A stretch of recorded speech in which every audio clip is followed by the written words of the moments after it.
Alaikum. Peace to you all. My name is Saba Ahmed. I'm a law student at American University. I am here to ask you a simple question. I know that we portray Islam and all Muslims as bad, but there's 1.8 billion Muslim followers of Islam. We have 8 million plus Muslim Americans in this country, and I don't see them represented here. But my question is, how can we fight an ideological war with weapons? How can we ever end this war? The jihadist ideology that you talk about, it's an ideology. How can you ever win this thing if you don't address it ideologically? Great question. I am so glad you're here, and I am so glad you brought that up because it gives us an opportunity to answer. What I find so amazing is since the beginning of this panel, which we are here about Benghazi attack against our people, not one person mentioned Muslims. We are here against Islam, or we're launching war against Muslims. We are here to discuss how 4 Americans died and what our government is doing. We were not here to bash Muslims. You were the one who brought up the issue about most Muslims, not us. And since you brought it up, allow me to elaborate with my answer. There are 1.2 billion Muslims in the world today. Of course, not all of them are radicals. The majority of them are peaceful people.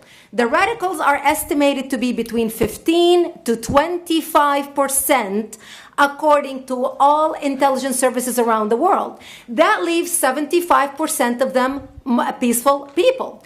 But when you look at 15 to 25% of the world Muslim population, you're looking at 180 million to 300 million people dedicated to the destruction of Western civilization. That is as big of the United States. So why should we worry about the radicals, 15 to 25%? Because it is the radicals that kill. Because it is the radicals that behead and massacre. When you look throughout history, when you look at all the lessons of history, most Germans were peaceful. Yet the Nazis drove the agenda. And as a result, 60 million people died. Almost 14 million in concentration camps. 6 million were Jews. The peaceful majority were irrelevant. When you look at Russia, most Russians were peaceful as well.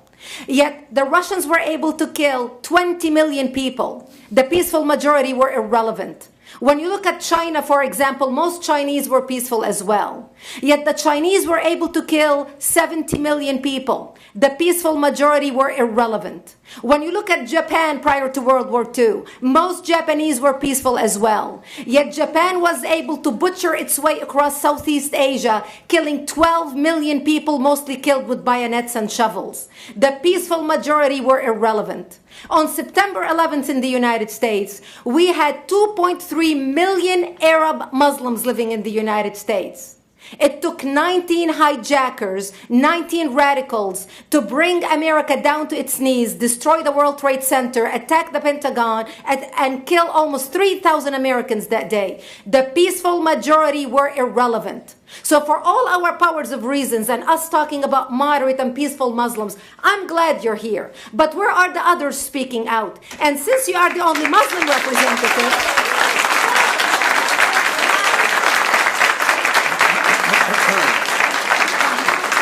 applause till the end.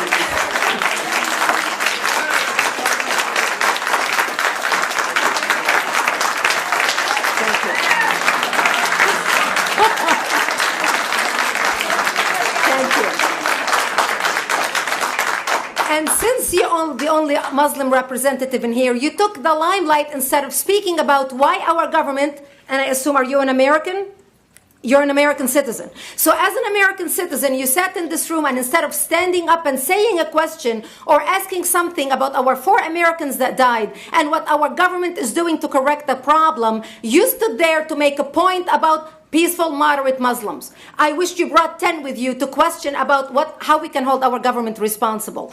It is time we take political correctness and throw it in the garbage where it belongs and start calling it fair.